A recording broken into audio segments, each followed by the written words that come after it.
네, 수업하겠습니다. 오늘 내드린 자료를 좀 보도록 합니다. 이게 이제 리트에서 여러분도 이제 이미 파악하고 있겠지만은 제일 많이 출제되는 이제 법 관련 문제들이 헌법하고 행정법입니다. 그래서 행정법은 잘못하게 되면은 이제 불필요한 내용을 많이 익히게 되고 또는 이제 행정법이 어렵기 때문에 중요한 내용을 우리가 이제 버려버리겠다 아니면은 배경 지식 없이 문제를 풀겠다 이렇게 안이하게 생각할 수가 있습니다. 어느 쪽이든 바람직하지 않은데 이 부분은 우리 시험에 필요한 내용은 물론이고 행정법에 골격이 되는 부분을 전부 다 모아놓은 겁니다. 아주 유용한 자료가 될 겁니다. 일단 페이지가 이제 많지는 않지만은 다 들어있어요. 77쪽까지인데 모든 내용이 다 들어있습니다. 아마 열심히 보신다면은 크게 도움되는 내용들이 있을 겁니다. 혹시라도 뭐 이제 지난번에 보니까 작년에 리트 시험을 이제 그렇게 만족스럽지 못한 결과를 얻어서 법을 이제 따로 공부한다 이렇게 하는데 법이란 부분은 이제 따로 독학적으로 공부해서는 원하는 내용에 대한 이제 이름이 떨어질 수밖에 없어요. 시간은 이제 많이 쓰고 성과는 없고 그런 부분입니다. 그래서 지난번에 드린 지난번에 그 자료에 있는 헌법 자료하고 요 정도 보시면은 공법 부분은 충분히 됩니다. 충분히 되니까 더 이상 하지 마시고 그 다음에 이제 이게 한 3주간 진행이 되고 우리 진도표대로 보면은 형법하고 민법은 출제 비중은 높지 않아요. 높지 않은데 예컨대 부작위가 뭔가 미수가 뭔가 이런 부분에 대해서 용어들이 정립이 안 되면은 일단 가독성이 떨어지죠. 문제 읽는데 가독성이 떨어지니까 가독성 높이는 차원이다 이렇게 보면 됩니다. 일단은 우리 시험하고 직접적 관련이 있는 부분들은 행정법까지 다 나는 이제 그렇게 보여져요. 문제를 분석하니까. 일단 이쪽으로 한번 보십시오. 이 페이지에 보면은 시험에 이제 필요한 것들과 필요하지 않은 것들이 이제 나눠져 있는데 내용이 많지 않으니까 여러분 이제 복습하실 때는 찬찬히 이렇게 한번 살펴보십시오. 1번에 보면은 행정의 개념이 이렇게 되어 있는데 안에 특별히 시험 관련해서 건질 말들은 없어요. 다만 이제 법의 특징이다 이렇게 보면 또 리트의 법학 문제다 하면은 용어 하나하나를 또는 단어 하나하나를 꼼꼼하게 봐야 되는 건 특징이 있습니다. 그런 훈련이다 이렇게 보세요.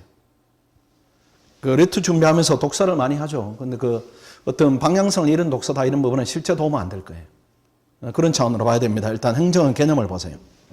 이렇게 한 세 줄 있으면은 이 중에 이제 어떤 부분이 가장 핵심적인 부분인가 이렇게 잡아놔야 됩니다. 시험도 그런 부분을 가지고 지문으로 만드는 거죠. 행정 개념에서 어떤 부분이 제일 핵심적인 내용으로 보입니까?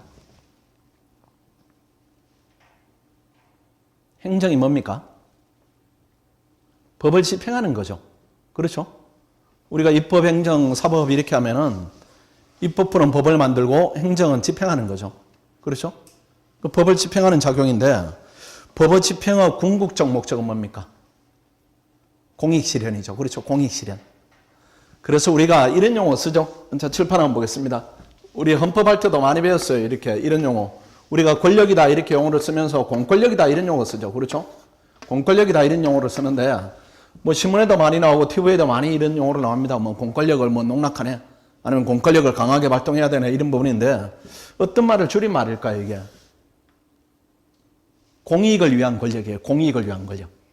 그래서 공익을 위한 권력을 우리가 또 이렇게 나누면은 여러분 다 알고 있는 내용일 겁니다. 표현을 여러분들이 안 할 뿐이지. 입법, 행정, 그 다음에 사법. 이게 공익을 위한 권력이죠. 그렇죠? 그래서 입법이라는 것은 무엇을 하는가 보니까 입법은 이걸 의결하는 겁니다. 의결하는 거예요. 의결하는 것이 행정은 의결된 내용을 집행하는 겁니다. 집행하는 것이고 그 다음 이런 여러 가지 행동에 대해서 사법부는 뭘 하는가 하면은 법적인 판단을 하는 기관이에요. 이렇게 이런 것들이 입법, 집행, 사법이 활동하는 목적은 공익 실현에 있는 겁니다. 그래서 공익 실현하는 방법이 의결을 통해서 공익을 실현하면 입법부 이렇게 부르고 법적 판단을 통해서 공익을 실현하면 사법부 이렇게 부르고 근데 이런 것들이 다 무너지면 그걸 뭐라고 부릅니까? 우리 현실적 용어로서 사법농단 이렇게 부르는 겁니다. 그 다음 집행권력이 잘못했다 이렇게 하면 국정농단 이렇게 부르는 것이에요. 이렇게 부르는 것인데 우리가 공부하는 부분은 이 부분입니다. 그리고 법을 집행함으로써 권력을 실현하는 작용. 이게 바로 행정입니다. 어렵지 않아요. 그래서 그 중에 이제 핵심적인 키워드가 공익 실현을 목적으로 하는 법을 집행하는 작용. 이게 바로 행정이에요. 어렵게 생각할 필요 전혀 없습니다. 그 다음 2번에 보세요. 행정법의 개념인데 거기에 또 키워드는 뭐가 있을까요? 뭐 두 개를 이렇게 날 수는 있지만 하나만 찾으면은 공법이죠. 공법. 그렇죠? 사익 간의 이제 분쟁을 조절하는 법이 사법이고 공익을 보호하자는 법이 공법이에요. 공법. 그래서 행정이라는 법은 개인의 이익 보호의 목적이 있는 것이 아니고 공익 보호의 목적이 있으니까 그걸 행정법 또는 공법 이렇게 부르는 겁니다. 어렵지 않죠? 그런 내용이고 그 다음에 2절로 가보십시오. 행정법과 법치국가 원리인데 이거는 헌법할 때 우리가 본 적이 있죠. 1번에 보니까 법치국가 원리의 의 이렇게 되어 있어요. 법치국가 원리의 의. 그리고 거란에 보니까 법률부 원칙이나 법률부 원칙이다 이런 말이 있습니다. 이건 우리가 배운 적이 있어요. 또 문제로도 다뤘고. 그래서 그림을 그려보면은 칠판 한번 보십시오. 지난번에 이제 그림이 생각이 날 겁니다. 뭐 전혀 어렵거나 뭐 암기력을 동원할 부분은 전혀 없어요. 지금 또 이제 거듭 말씀드리면은 이 법을 하는 목적은 법적 문장의 익숙도를 좀 높이자 이런 얘기입니다. 그러니까 천천히 봐서 항상 법이란 부분은 이제 우리 컴퓨터 용어로 치면은 압축 파일이 있어요. 압축 파일을 zip 파일 이렇게 부르죠. 그 zip 파일의 의미가 있는 겁니다. 그 안에 항상 키워드들이 있어요. 그 키워드들을 추출해가지고 또는 전체적인 논리를 추출해서 문제화하는 겁니다. 그게 이제 법이에요. 그래서 이 부분에 이제 법률의 원칙과 법률의 원칙은 그림을 그리면 금방 생각날 겁니다. 이렇게 법적 태도를 정해놓고 이걸 법이라고 불러요. 이걸 법이라고. 법이라고 부르고 이 법의 범위를 절대로 벗어나지 말아라 이겁니다. 예컨대 법이란 부분은 우리가 생각하는 법은 법률 이렇게만 생각하죠. 법률 이렇게만 생각하는데 예산 이거는 법이 아닙니까? 어떻습니까? 원래 이제 정부 예산이 470조 지난번에 통과가 됐죠. 이건 법이 아닙니까? 예산은 어떻습니까? 훨씬 더 쉽게 만들어 볼까요? 이 법은 이걸 약속입니다. 약속. 이걸 법이라고 불러요. 약속. 법은 약속이에요. 그리고 이걸 약속이란 법을 문서로 하면 그걸 뭐라고 부릅니까? 성문법 이렇게 부르죠. 그렇죠? 문서로 되어 있지 않지만 꼭 지켜야 되는 법이다 이렇게 하면 그걸 불문법 이렇게 불러요. 어렵지 않아요. 자 그러면 예산 470점 씁시다 이렇게 하면 이게 법입니까 아닙니까? 어려울 필요 없어요. 이게 법이에요. 법. 지켜야 되는 법이에요. 다만 우리가 이제 여러 번 법이라 이렇게 생각하면 국회에서 만든 그 법만 생각하는 거죠. 법은 그런 좁은 개념이 아니에요. 법은 약속으로 넓은 개념이어서 국민이 약속한 법을 뭐라고 정의했습니까? 우리가 헌법할 때 배웠는데 국민이 만든 약속 그걸 헌법이라고 불러요. 국회가 만든 그 약속을 가지고 법률 이렇게 부르죠. 그렇죠? 법률 이렇게 부르고 정부가 만든 약속이다 이걸 가지고 명령 이렇게 부르고 그러니까 마찬가지로 예산도 이것도 그냥 법률이 아닌 것이지 법의 범죄에 드는 겁니다. 지켜야 되는 약속이니까. 그래서 법률 우회 원칙이다 이렇게 하면 예산이 470조면은 이게 470조면은 절대로 정부가 이 범위를 벗어나서 지출하면 안 되는 거예요. 왜 그런가 하면은 법이 항상 모든 공권력보다 위에 있는 약속이기 때문에 이걸 어기면 안 돼 이런 얘기고 그걸 가지고 우리가 법률이 위에 있다 이렇게 법률 위에 원칙 부르고 법률보는 뭐였습니까? 근데 470조 안에만 쓰면 된다 이렇게 하면은 뭐 마음대로 막 써도 됩니까? 근데 대통령이 뭐 자동차를 바꾸겠다 뭐 슈퍼카를 한번 타보겠다 이렇게 하는데 얼마 전에 제 아들이 이제 군대를 가서 내가 면회하러 가다가 슈퍼카 그룹을 봤어요. 정말로 슈퍼카더라고. 그 그룹이 한 8대가 이렇게 한꺼번에 가요. 한꺼번에 가는데 내 약간 흥분했어요. 약간 흥분해가지고 걔들 따라가려고 막 밟았어요. 나도 밟았는데 어느 순간에 보니까 내 차는 약간 떨리는 느낌이 들어. 덜덜덜 떨려가지고 그 계기판을 보니까 165km더라고. 그리고 집사람이 그러지 마시라고. 저는 이제 그걸 따라잡겠다 이거보다는 가까이 가서 보고 싶었어요. 그런 이제 남자들은 그런 이제 차에 대한 또 로망이 있는데 약간 대통령이 되고 난 다음에 슈퍼카를 갖고 싶다 이렇게 해가지고 한 뭐 30억짜리 슈퍼카를 사겠다 이렇게 하는데 이 30억이면은 이 470조 안에는 드는 지출이죠. 그렇죠? 드는 지출인데 이걸 한 플러스 10개를 사겠다 이렇게 하면은 10대를 사겠다. 이렇게 하면 이것이 법의 우위의 원칙은 지켰지만 어떻습니까? 법적 근거가 있을까요? 없겠죠. 그렇죠? 하니까 470조라는 지출을 범위를 지켰다 할지라도 법이 정해놓은 테두리가 있을 겁니다. 이렇게. 이런 부분을 살 때는 꼭 법의 허락을 받으세요. 이런 부분이에요. 그걸 가지고 지난번에 우리가 정의하기를 법률 유보 원칙이 이렇게 불렀죠. 그 유보라는 말이 이게 접근하기가 대단히 힘들 겁니다. 대단히 힘들 건데 유보는 우리말로 치면은 이게 수권이에요. 수권. 권한을 주었다 이런 의미가 됩니다. 법률 수권 원칙이 이렇게 이해해도 괜찮아요. 법률 원칙. 아니면 이꼴 위임 이렇게 불러도 괜찮아요. 위임. 권한을 인정받았다. 이게 바로 위임입니다. 그 법률 위임 원칙 이렇게 불러도 괜찮아요. 또는 이렇게 부르기도 하죠. 법률 유보를 법률의 근거를 두라 이렇게 해서 법률 근거. 근데 왜 이런 어려운 용어를 쓰는가 하면은 우리 학자들이 일본 학자들의 영향을 받았기 때문입니다. 다 일본식 표현이에요. 이게. 일본식 표현인데 어쨌든 학자들이 이 말을 훨씬 더 일반적으로 쓰니까 우리는 법률 유보 원칙이다 이렇게 익혀두면 되는 것이고 안에 이해할 때는 법률의 수권을 받았구나. 권한을 인받았구나. 법률의 허락을 받았구나. 법률의 근거가 있구나. 이렇게 생각하면 됩니다. 하니까 근데 슈퍼카 10대를 사기 위해서 300억이 필요하다 이렇게 하면은 법이 만들어져야 됩니다. 법이 만들어져서 이런 슈퍼카를 대통령 취미 활동을 위해서 사용해도 됩니다. 구입해도 됩니다. 이런 법적 근거가 있을 때 비로소 법을 지켰다 이렇게 불러요. 우리가 법치다 이 말이 뭐겠습니까? 한자로 쓰면은 이 법치 이렇게 되는 거죠. 법치. 이게 법으로 다스린다 이 말이 되는 겁니다. 그 법의 지배를 받는다 이런 말이니까 영미법규에서는 어떻게 씁니까? 룰 오브 로우 이렇게 쓰든지 그렇죠? 그렇게 쓰는 거죠. 이렇게 법의 지배를 받는다 이렇게 되니까 법의 지배를 받는 것은 법의 테두리를 벗어나지 말고 법적 근거에서 행동하고 이 얘기입니다. 많이 설명드린 부분이니까 오른쪽에서 법률유보 원칙 의의를 한번 보십시오. 시험이 나오면 법률유보가 나오죠. 법률유보가. 법률우위보다는. 법률우위는 예외가 없어요. 무조건 법은 지켜야 되는 것이고 법률유보는 그 범위에 대해서 고민이 생기는 거죠. 우리가 이제 문제를 보았지만은 이 부분을 한번 보겠습니다. 행정권의 활동에는 법령의 근거가 있어야 한다. 그렇죠. 근거. 이게 바로 법률유보구나. 이렇게 보면 돼요. 그리고 법률유보 범위에 관한 견해 대리 이 부분에 대해서 이게 이제 우리가 문제로 다뤘던 부분인데 또 나오기도 합니다. 또 나오기도 하니까 학설의 제목보다는 이 학설의 범주를 이해를 하는 게 좋습니다. 이게 법률의 통제를 받아라 이렇게 하면은 자 칠판을 보십시오.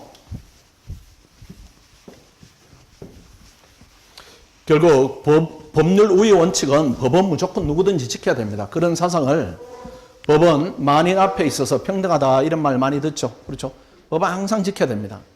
항상 지켜야 되는 것인데 법률 유보다 이런 부분에 대해서는 이거는 논란이 있을 수가 있어요. 왜 그런가 하면은 행정부에서는 뭘 주장하는가 하면은 우리는 행정권의 자율성을 좀 존중해달라 이렇게 얘기할 수 있는 것이고 이쪽에서는 법을 주장합니다. 법의 준수 아니면 법의 정의 이런 부분을 생각할 수가 있어요.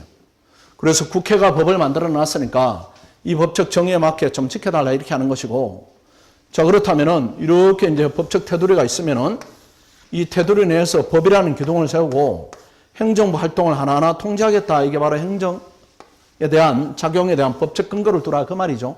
이게 바로 법률유보 원칙이에요.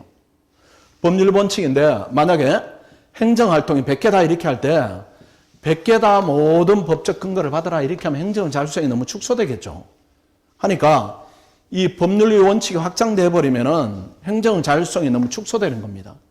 반대로 행정의 자율성을 높여두면은 법의 지배다 또는 법의 정의다 이런 부분이 너무 약화되니까 딜레마에 빠지는 것이에요. 그래서 어디까지 통제할 것인가 그런 얘기입니다. 예컨대 이렇게 기둥을 세우고 대통령이 전용차를 하나 사는데도 법적 근거가 필요하다면은 대통령이 어떤 고통을 느끼겠습니까? 내가 대통령인데 그것도 하나 못하냐 이렇게 되겠죠. 이렇게 되니까 법률 원칙의 범위에 대해서는 이렇게 다툼이 있을 수밖에 없는 겁니다. 그래서 그 학설이 보시면은 이 학설은 기출문제를 다시 한번 점검한다 이런 차원을 잘 익혀둡니다.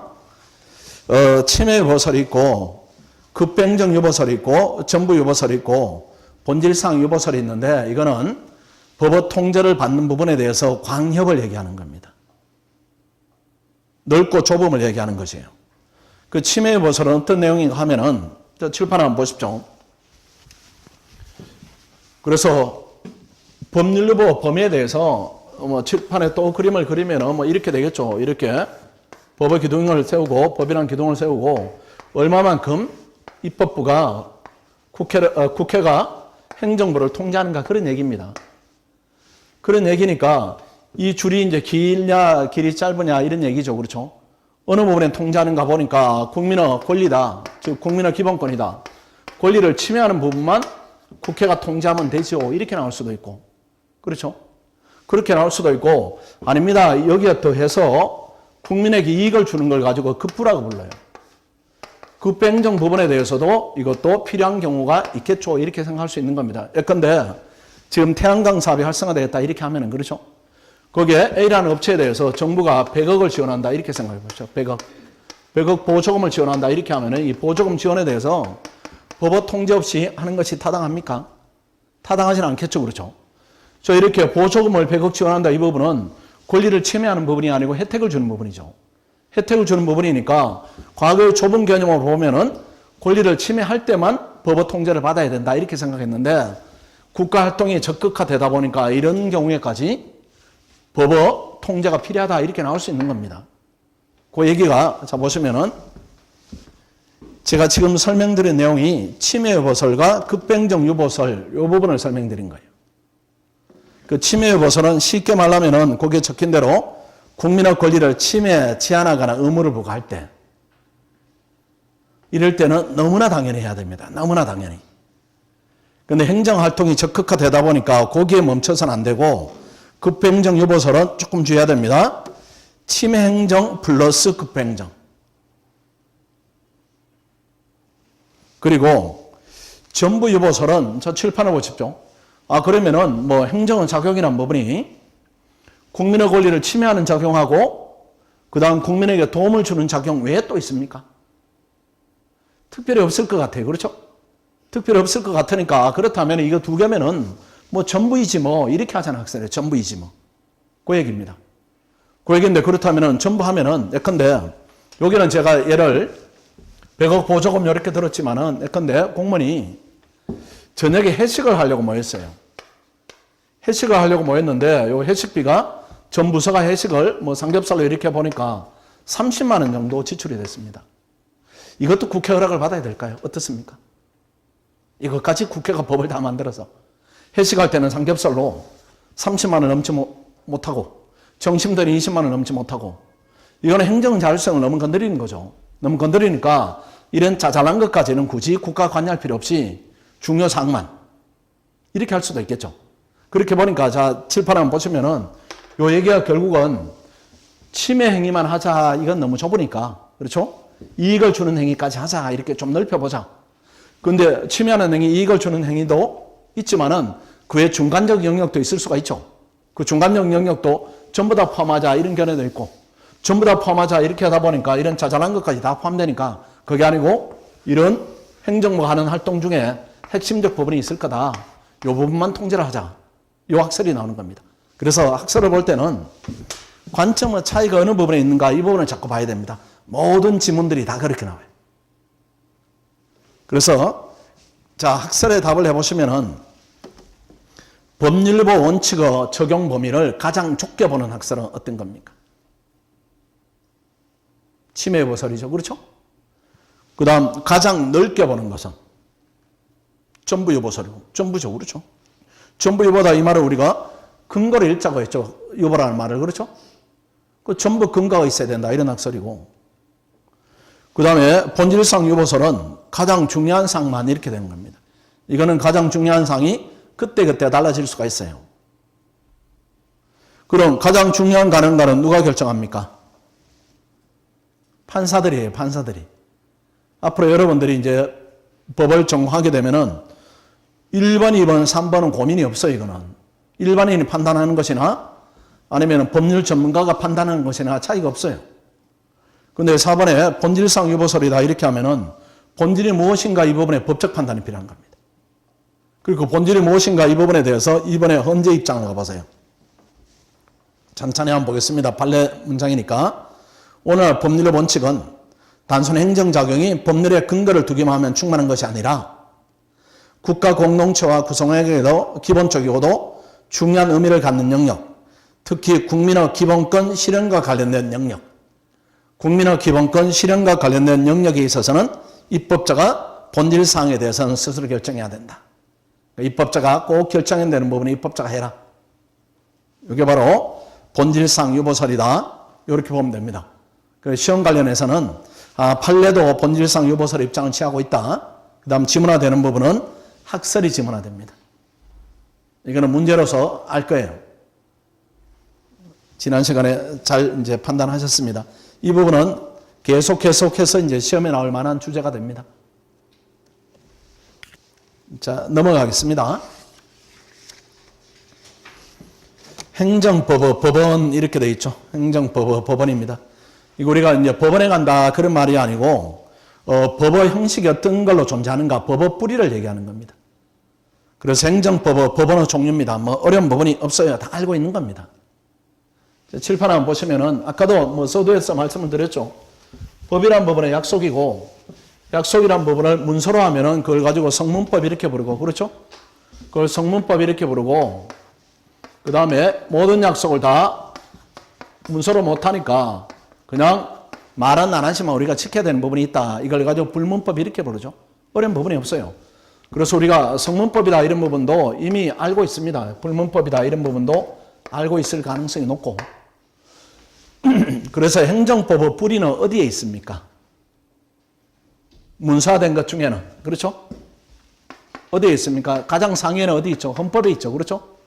헌법이 있고 그 다음에 지난 시간에 많이 배웠습니다. 법률에 있고 그 다음에 행정부가 만든 법을 가지고 뭐라고 부릅니까? 명령이다 이렇게 부르고 그렇죠?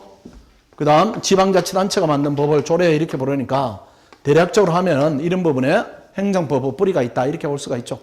그 행정법 뿌리란 부분은 결국은 뭡니까? 행정을 집행함에 있어서 지켜야 되는 약속들이죠. 그 약속들이 성문화된 약속인데 행정부 공무원들은 헌법 정신에 어긋나지 않게 집행해야 됩니다. 그렇게 되겠죠. 그 행정부 공무원들이 법률이 정한 범죄에서 벗어나지 않게 행정을 집행해야 되고 그 다음 행정부 스스로 만든 이러한 규정을 지키면서 행정을 해야 된다 이런 얘기예요. 어렵진 않아요. 그렇죠? 어렵진 않은데 그래도 성문법만으로는 국가규율이 다 통제가 안 되니까 여기에 대해서 상식적으로 만들어지는 법 이런 것들이 성문화되지 않았지만 지켜야 되는 약속들이 있겠죠. 그게 바로 불문법입니다. 그 불문법이 대표적인 게 이런 것들이 있어요. 관습법 이거 많이 들어봤죠. 이 관습법 많이 들어봤습니다. 이거는 오랫동안 관행이 쌓이고 이 관행에 대해서 이제는 국민들이 인식을 해요. 인식을 하는데 이 인식의 내용이 뭐겠습니까? 아 이것도 이제는 지켜야 되는 법이구나 이걸 인식하는 겁니다. 아마 여러분들도 지금 스터디에 이런 불문법이 좀 있지 않습니까? 어떻습니까? 뭐 지각하거나 결석하거나 페널티 없나요? 문서로 안 만들어뒀나? 문서로 만들지는 않을 거야 아마. 만들지는 않지만은 관행적으로 내가 늦으면 안 되겠다. 늦으면 좋은들한테 미안하니까 간식이라도 사야 되겠다. 이런 인식이 있다면은 그게 이미 법화되어서 이걸 관습법 이렇게 불러요. 이렇게 부르는데 이것들은 이제 어떤 한계가 있는가 하면은 차곡차곡 이렇게 관례가 쌓여야 됩니다. 쌓여야 되는데 이런 관례가 항상 쌓이는가 이런 상황이 꼭 예정되지는 않았다는 거죠. 그래서 예컨대 스터디 모임을 1회 모였다 이렇게 생각하세요. 1회 모였다 이렇게 하면은 1회 모였을 때는 관행이 쌓였습니까? 안 쌓였어요. 그렇죠? 예컨대 스터디를 뭐 오후 5시 한다 이렇게 하면은 그러니까 5시에 그 다음에도 하고 그 다음 주도 하고 계속 했으면은 예컨대 뭐 6개월 했다 이렇게 하면은 관행이 쌓였어요. 5시에 하니까 늦으면 안 되구나. 이렇게 하지만은 오늘 1회 모임입니다. 이 관행이 안 쌓였어요. 안 쌓였지만은 학원은 공지가 있다. 그 다음 학생들이 모였다. 또 선생님이 얘기했다. 이렇게 하면은 이런 관행이 없다 할지라도 내가 당연히 지켜야 되는 원칙이 만들어지겠죠. 그 당연히 지켜야 되는 원칙을 이렇게 불러요. 이게. 이렇게 불러요. 조리라고. 말라지 않아도 지켜야 되는 거. 우리가 사람을 죽이면 됩니까? 안 되죠. 이런 상식입니다. 이런 상식은 성문화되는 것이 대부분입니다. 대한민국에 지금 시행되는 법이 14,000개 정도 돼요. 명매를 거듭하니까 대략적으로 평균적으로 보면 14,000개 되는데 아무리 법을 만들어도 이러한 영역은 만들어지게 돼 있어요. 근데 예전보다는 많이 줄어들겠죠. 법을 많이 만드니까. 자, 그런데 당연히 지켜야 되는 것들이 조리입니다. 조리. 그래서 요 조례하고는 같은 말은 아니죠. 그렇죠? 조례는 뭡니까? 조례는 지방의회가 만든 법을 조례 이렇게 부르고 조리는 그냥 상식이에요, 상식. 사람을 때리면 안 됩니다. 남의 물건을 훔치면 안 됩니다. 이런 상식입니다. 상식인데 성문화 시키지를 못했어요. 상식은 너무나 많으니까. 또 성문화 시킬 필요도 없어요. 왜? 너무 당연히 지켜야 되니까. 우리가 당연히 지켜야 되는 것을 우리가 법으로 만듭니까? 그건 아니죠. 뭐 수업 들을 때 뭐 책상을 쿵쿵 친다. 이걸 우리가 법으로 할 필요 없어요. 너무 당연히 인식하니까. 그런 것들이 바로 조리다. 이렇게 생각하면 돼요. 그래서 이것은 우리가 뭐 시험을 준비한다 이런 것보다는 그래도 뭐 이 정도는 알고 있어야 되는 겁니다.